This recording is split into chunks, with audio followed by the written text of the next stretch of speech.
The following program is being brought to you on the Voice America Health and Wellness Channel. For more information about our network and to check our additional show hosts and topics of interest, please visit voiceamericahealth.com. The Voice America Talk Radio Network is the worldwide leader in live Internet talk radio. Visit voiceamerica.com. The views and ideas expressed on the following program are strictly those of the host or guests and do not necessarily reflect the views and ideas held by the Voice America Talk Radio Network. Because 25 years ago, I was given my very first start by the two guests that I have on the show today. The first will be Judy Canterbury, who was working at an Alzheimer's daycare center in San Diego, who was piloting a project with me, teaching memory training to Alzheimer's patients. And the person who made that all possible is Dean Dr. Ortega St John, who will be with us the second half of the show. So I want to state first from actually an article that I'd written almost 17 years ago. And it started out saying that there was a very bleak picture of Alzheimer's disease. And for friends and loved ones who had suffered this debilitating disease, it was a very slow and emotionally painful death. It's been a frustrating disease for those afflicted with it and helpless for friends and family who could only sit by and wait. And up until at that time, there had been no cure. And yet, because of what we discovered in 1984-85, is that there is a way to teach Alzheimer's patients memory training. And not only that, that you can even find a new language of working with them with pantomime, with improvisation. And at the time, a Dr. Nelson Butters, who was the Veterans Administration's Hospital Clinic's main doctor at UCSD, basically found that when he watched a video that we had put together of Alzheimer's patients acting out these memory pictures and associations, he said, I had no idea this kind of creativity still existed in these people. So I'd like to start out and just sort of tell you the story of how this happened. Dr. Ortega St John, who will be with us in the second half, basically I called him up and said, actually the real story is my Uncle Bob, who had been diagnosed with Alzheimer's disease, was put in a nursing home against his will. And he called me and called me and called me and said, please, I'm begging you, help me in some way, get me out of here.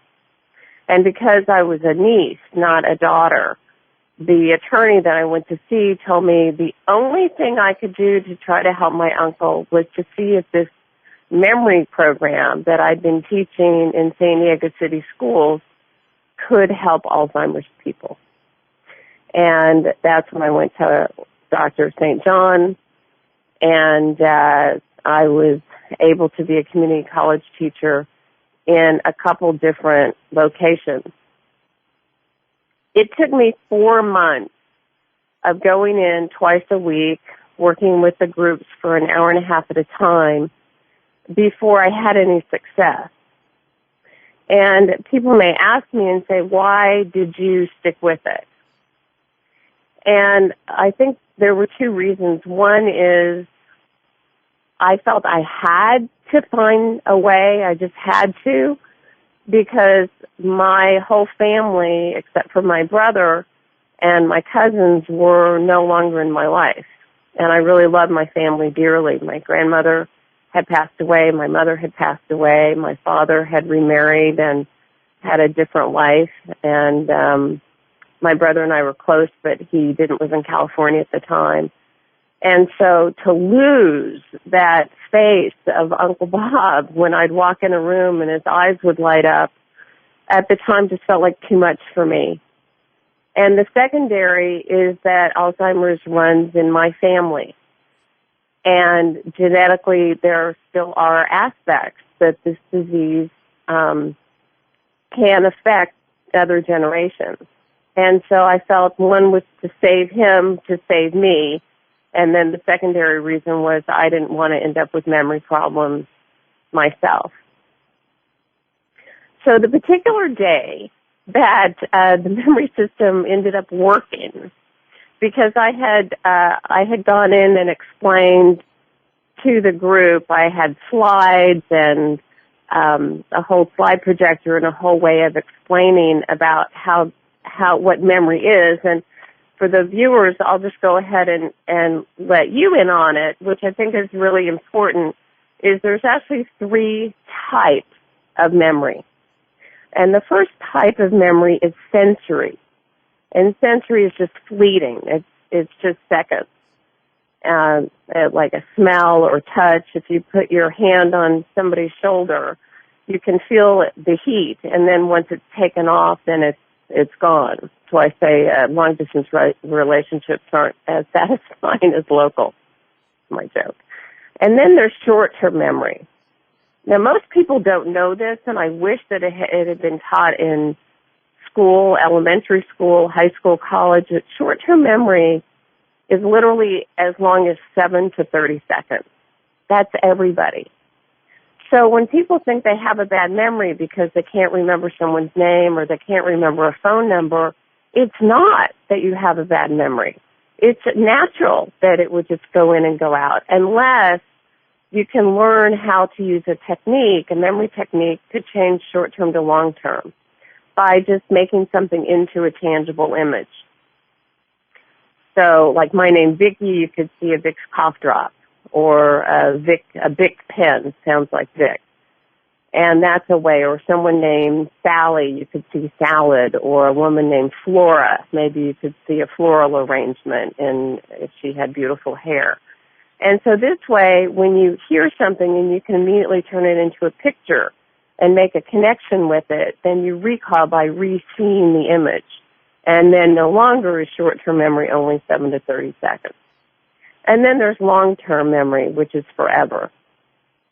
Alzheimer's patients have very intact long-term memory. So this particular day, I said to the group, what was a really special day in your life? And for that particular group, it was their wedding day.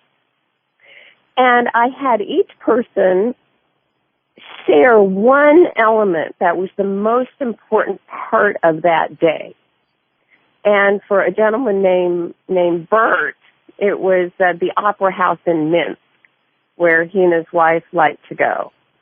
And for another woman, it was the kiss.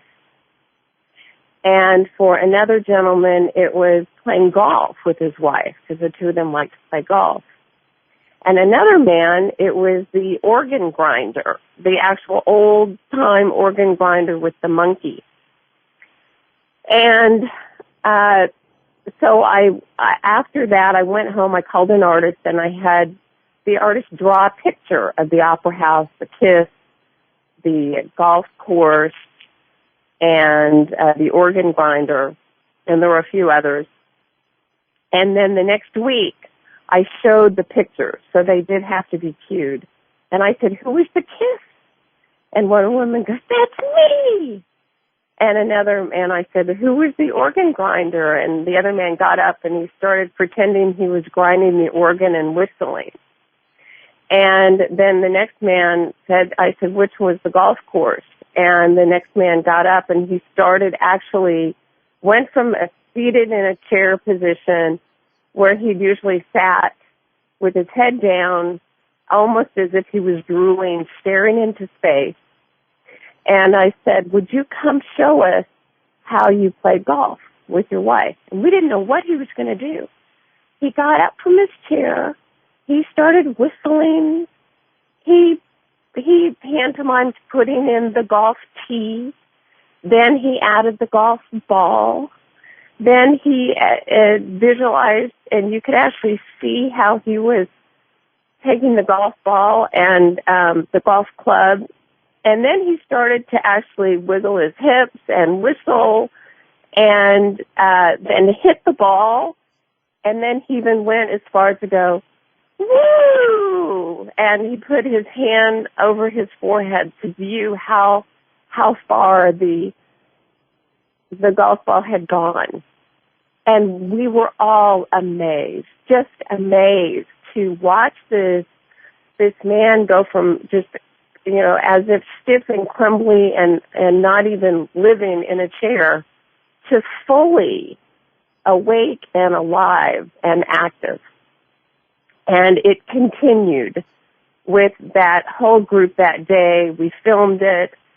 Then we had them watch themselves on the film. They all recognized who they were. They all recognized each other. And the next week, it even deepened their rapport with each other. They started to actually notice more details on each other's face. And I feel that this is something that now we can bring into all Alzheimer's facilities, healthcare facilities, people's living rooms, bedrooms, kitchens, in a way to bring to life happy memories and bring them back into the present.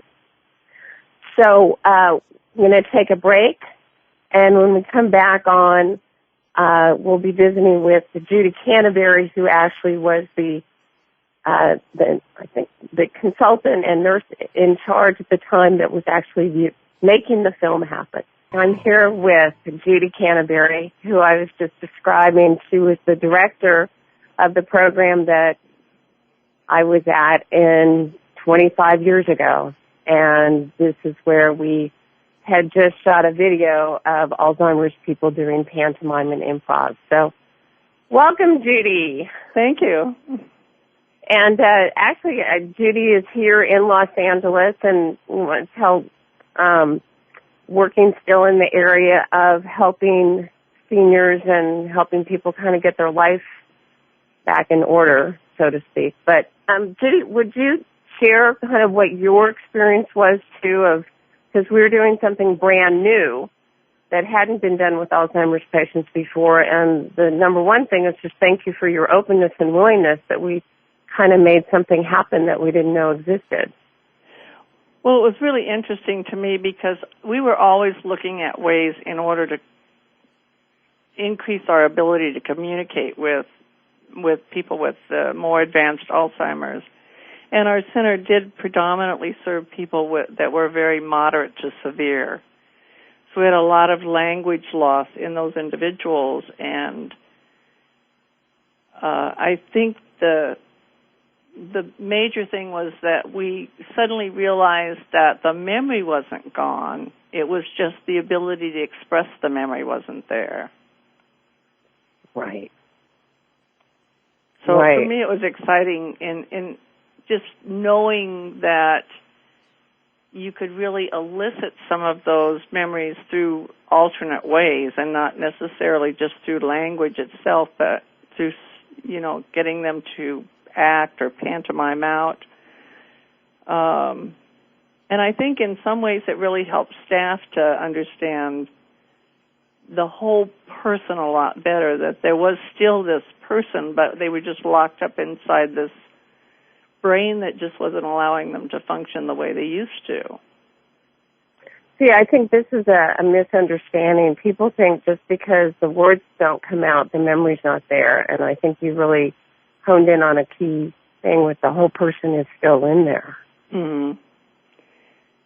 Yeah, and I still see that today with staff that haven't had a lot of experience with people with Alzheimer's disease, that they think that the language is all gone and the person doesn't remember, but when I really work with them and start talking to them about it and start working with a participant in front of them so that they can see how you can elicit other memories, it really just kind of opens their eyes and it leads them into a whole different approach with participants. I call them participants because they're adult age programs. So I remember that day when we filmed it and we had everyone sit down and watch themselves. They were able to recognize themselves and who they were and what they were doing. Right, which is interesting because a couple of those people could look in the mirror and not know who the person in the mirror was. But when they saw themselves repeating what they had done earlier, something clicked, and it made them realize that was, hey, that's me on the screen, you know? Yeah, I remember that. Oh, that's me. Who's that one? And they were able to identify. And I think you said even after I left, the vitality and the relaxed state and the calmness of the joy of what everyone shared together continued. Right. That the rest of that day, they were a lot more animated. They were a lot more involved, and so it wasn't just the immediate effect; it was the ongoing effect. And for some of those people, that effect actually, you could see that effect for quite some time afterwards. Meaning it lasted even like days afterwards? Right. So it wasn't just a at the moment kind of thing, for which you see a lot of times with people with Alzheimer's or different dementias. It was as though it had made some connection in their brain. And I don't know if that was because we were actually physically getting them to do something in relationship to the memory, and then that helped the brain connect or something. I really don't know what the method was or the methodology was that caused that, but to me it was very interesting that it had a little bit of a lasting effect. I think it was multi-leveled. I think it was one recalling a memory that was so profound and powerful that they were able to take it internally and then use, as you said, other aspects of their creative expression in being able to share it, and that everybody was able to receive it, I think is a way for them to no longer be locked up, but to be able to actually really feel their individual self and their connected self with the others. Well, and the other thing, we do know this with people with dementia, that if you can attach something to an emotion, it also seems to help them remember. And they were emotionally involved that day with what they were doing. So, the happiness was there, and I think that helped them tie that together. I think, yes. I think there was an enchantment, actually.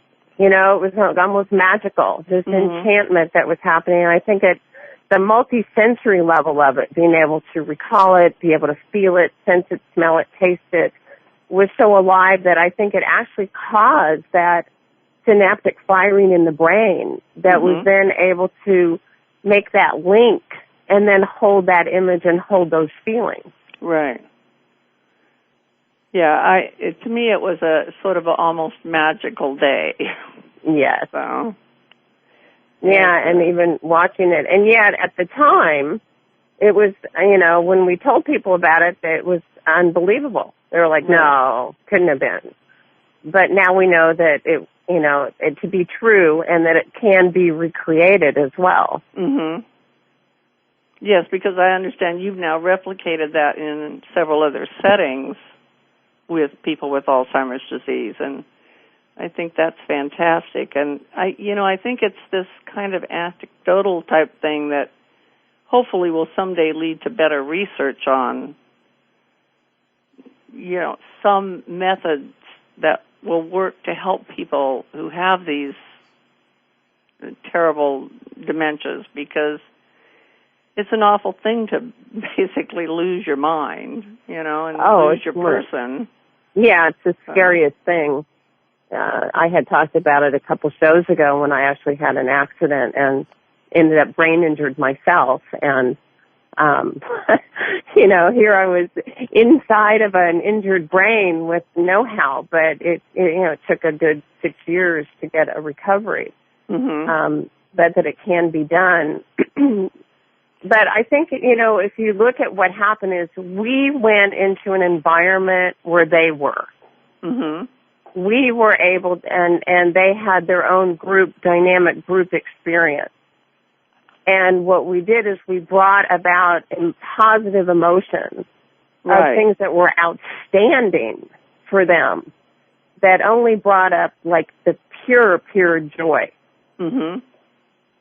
And that's what I've been able to replicate through different means.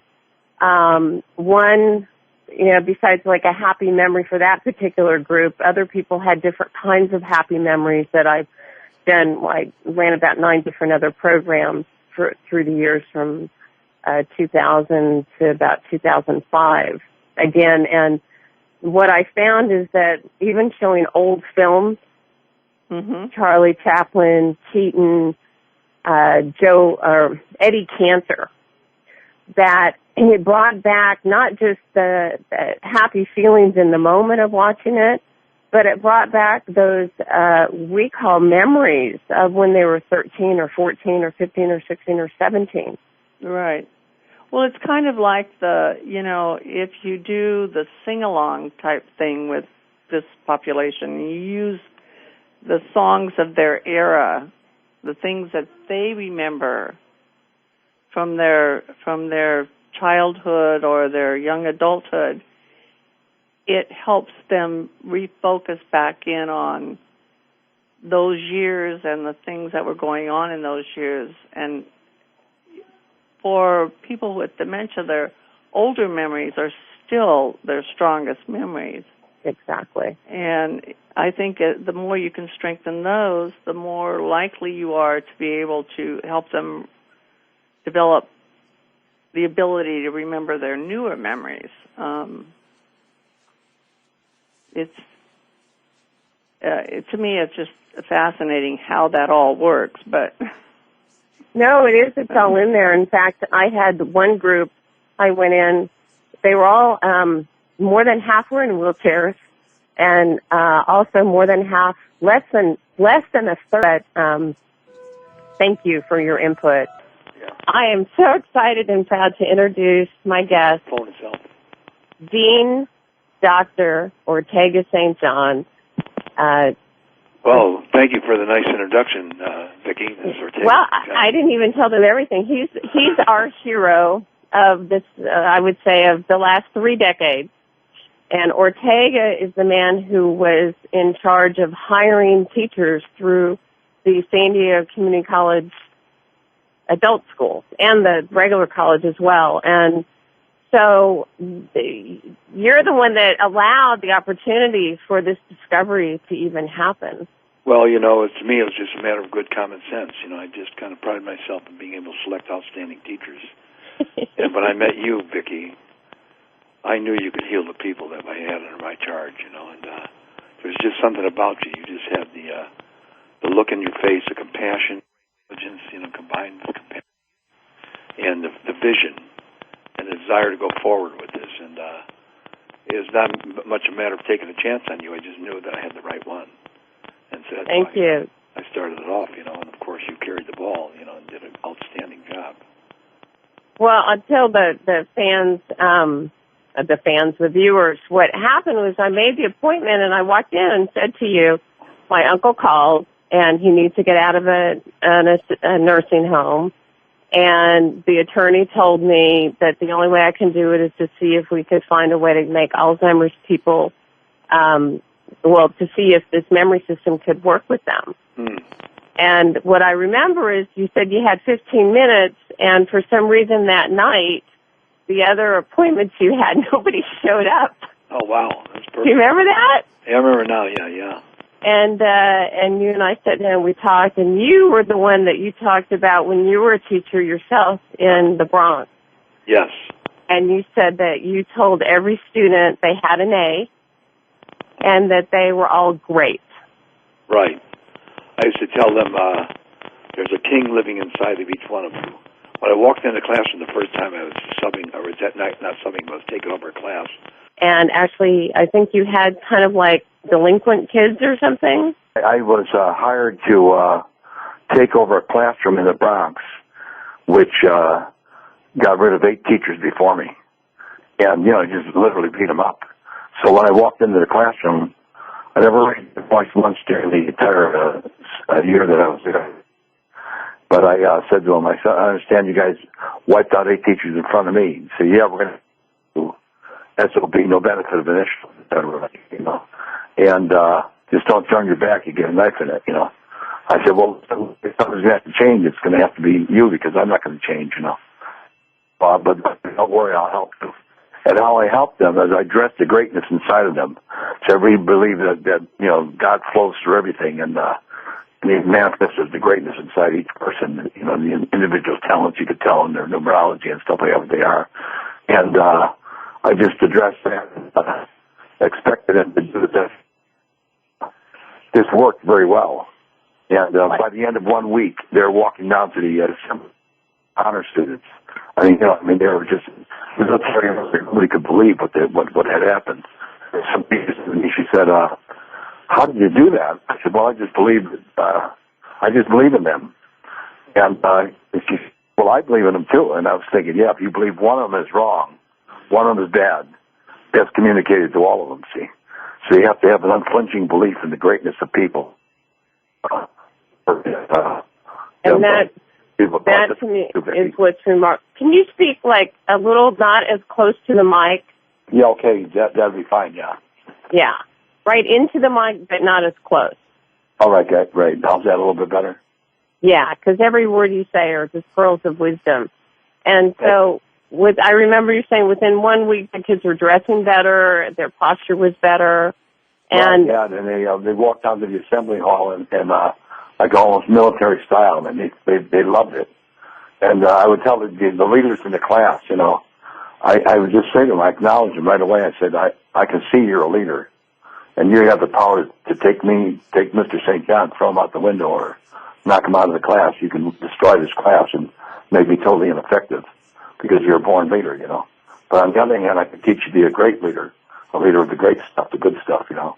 Are you interested? And the guy shrugged his shoulders and said, yeah, I'm interested, you know. And so I would start with and talk with them, have them look at the other people in class, and, you know, gradually would get them in order, and they would follow him. They were all amazed when the top tough guy got in line, see. So you were able to take a classroom of kids that really only knew how to destroy, and you were able to bring their greatness from inside of themselves and expect them to just hold their greatness and be leaders, and they became that out of you trusting them and believing that they could. 100% belief that there's something great in everybody, and there's no question about it in my mind. I mean, to look at people's faults is kind of missing the point in life, you know, because there's greatness in everyone, and so if you could see it and you can draw on it, you know, you can make it work. There was a case when later on when I came to San Diego, I started teaching adult school here, and there was a student who had a hard time with math, you know, and he wasn't that old. He was about 57 years old, young guy, you know, and yeah, I didn't know how to get through to him, but one time I saw him at recess talking to his granddaughter, and I was really impressed with the quality of love that he had, you know, the gentleness and sweetness and tenderness and fatherliness he had towards his granddaughter. And so I said to him later on when he came back to the classes, you know, you really taught me a lot about how to deal with my kids because of the way you deal with your granddaughter. He says, is that right? You know, and he was really lit up with a big smile. So I found his greatness and I acknowledged it. You know, the interesting thing about that then is after that he started taking a real interest in math. And he says, so how does this work? Now, why is the big guy on top of the little guy? You know, like in an improper fraction, you know, like where you have 8 over 5 or something, 8/5, and then a guy would explain them. You know, you say, yeah, it's kind of weird, isn't it? You know, but see, what you do is you take the little guy and put him inside the big guy and get 1 and 3 more left over because when you subtract 8 from 5, you get 3. So, you know, that's how they would talk, you know. And how would I know that, you know? But at any rate, the people just helped each other, and it came from my seeing his great stuff, great abilities. So I even feel like even with people who have mental issues and stuff like that, you know, you can still do the same kind of thing with them. Talk straight to the soul of the person, and the soul just wakens up and starts talking back. And then the process, it heals a lot of the mind, see. Well, when you said to me, Vicki, go heal my people. Yes. You inspired me to go with my full self and my full trust. And Thanks. you know, what's interesting is as I'm listening to you, is that that's how I walked in, was in the sense of honor and in the sense that the people I was surrounded by are people who had such greatness. Yeah. And I think the thing that made me different approaching people with dementia or Alzheimer's is that I came in with a need. I came in with a personal need to help my uncle, but I came in with an emotional need that I needed them. I needed their kindness. I needed their love. I needed their attention because I didn't have any family anymore in my life. Yeah, that's powerful. Because people want to be needed. They want to be of service, and they want to love one another, and sometimes they just don't know how. When people are stinted in their giving process or acknowledging others in love, it's just they don't know how, and you have to really, give them the steps, and first of all, show them that you have a need for them and that sort of thing, like you mentioned for your students. I think that's great, yeah. And I had a sense of honoring because I had such a great relationship with my grandparents that to be in their presence, I felt honored, and I felt their acceptance of me, and I felt your acceptance of me. And for me, when I feel 100% accepted, it gives me like full access to my brain and my heart, meaning I'll take risks. I can risk to fail. I can be silly. I can, fall on my face and laugh and then see that they're all laughing with me. And I think that because of that element. Yes, that's so true. And it doesn't take much, just a little respect, and a little bit staying on the point of their greatness. I remember one time I had a student that a teacher came in when I was being a dean at the Claremont Center in San Diego, and the teacher came in and she said, "I want this student expelled from my class." I said, "Why?" He said, "Well, she's swearing at me, using very strong language. I don't want to say in the air, and she's been doing it too often, and I just can't tolerate it. I want her expelled." I said, "Well, give me a chance with her, and if it doesn't work, we'll remove her if we have to, okay?" And so I had the student come in, and the student said, "So you're the one who can get me back in class, huh?" I said, "Well, it's not that easy, He said, "Well, what do I have to do?" I said, well, you just have to start responding in a proper manner and just really show that you're interested in learning and be respectful to the teacher." She said, "Well, you don't understand. You don't know my problem is that I've been raped repeatedly by my uncle and, with my father's knowledge, and she was about 16 or 17 years old, this girl." No, and I said, "So what's that have to do with that with anything?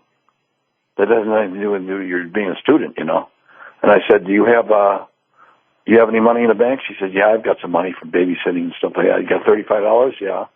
I said, "Okay, you just hire a plumber and have him flush your toilet for an hour." "What?" "Yeah, just do that. $35. You can have a plumber flush the toilet." That's what you do with things that don't work.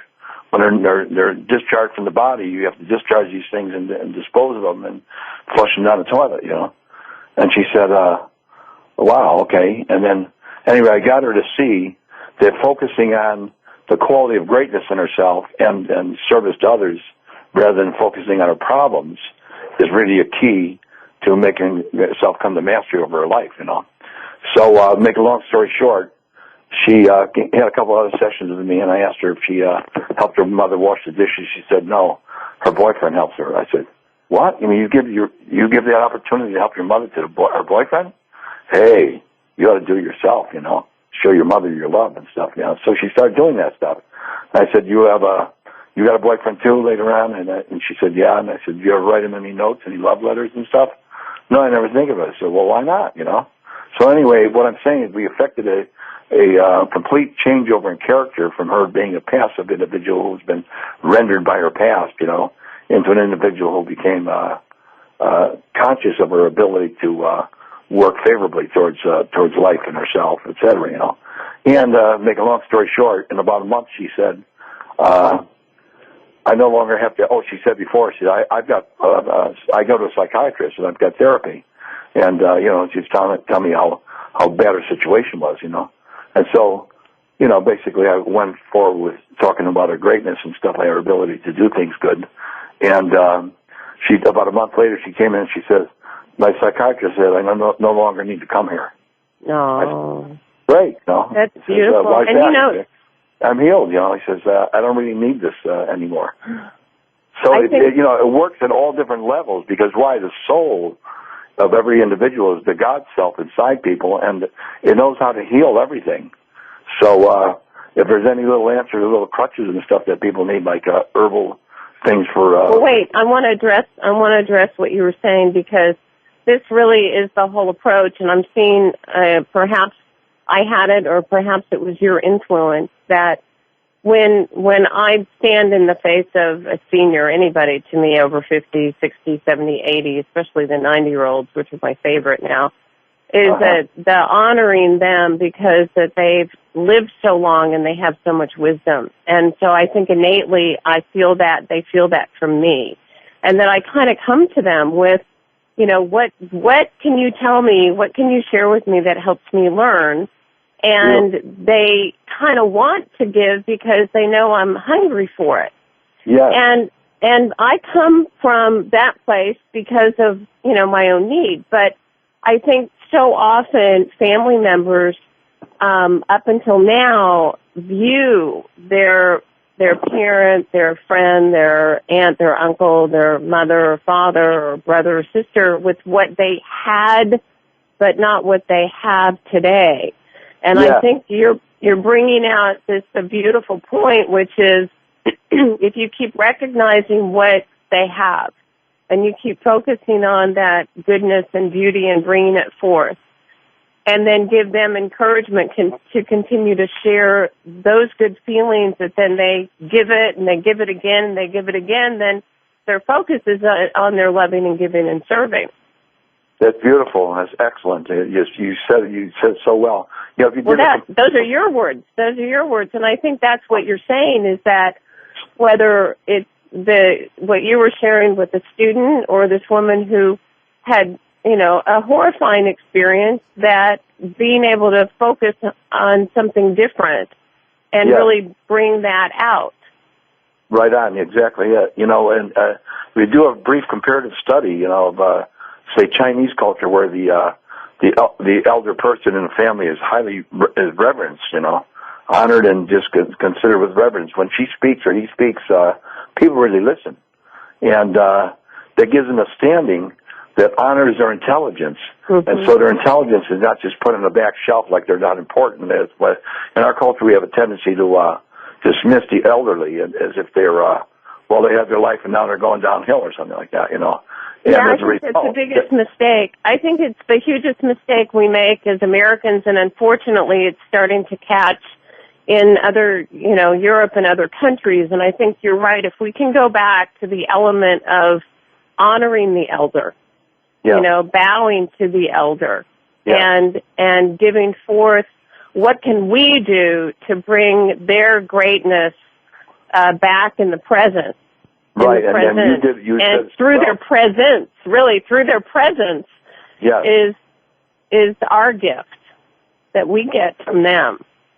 Right, and by telling them that you want to learn from them, that gives them a lot of stature, standing, and a reason to take charge of the mind, when it's maybe slipping from short-term memory, et cetera, like that, and Alzheimer's.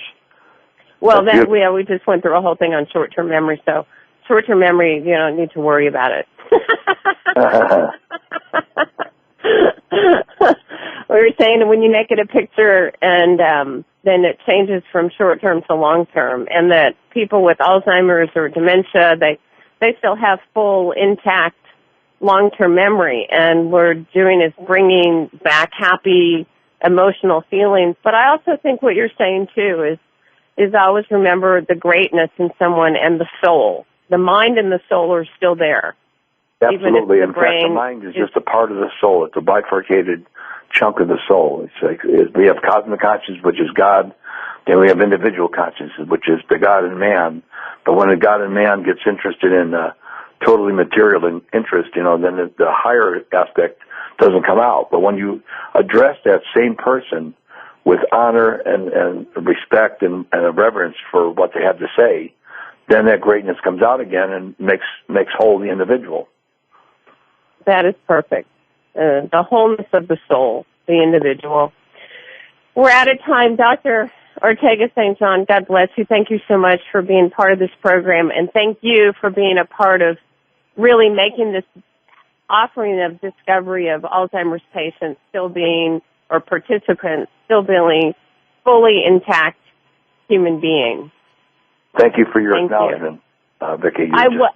You're welcome. And I welcome emails and calls, anyone's responses, and we do offer courses and classes and how to train others to see and work with pictures this way. Thank you. Okay, bye. You have been listening to Feeding Yourselves and Yourselves with your host, Vicki Mizel. Please tune into the program again next Thursday at 4 p.m. Eastern Time, 1 p.m. Pacific Time on the Voice America.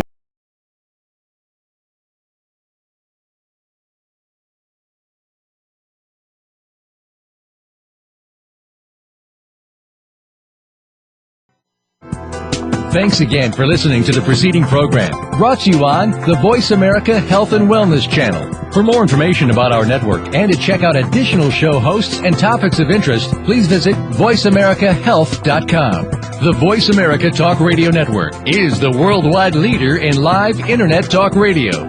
Visit voiceamerica.com. The views and ideas expressed on the preceding program are strictly those of the hosts or guests and do not necessarily reflect the views and ideas held by Voice America Talk Radio Network, its staff, and management.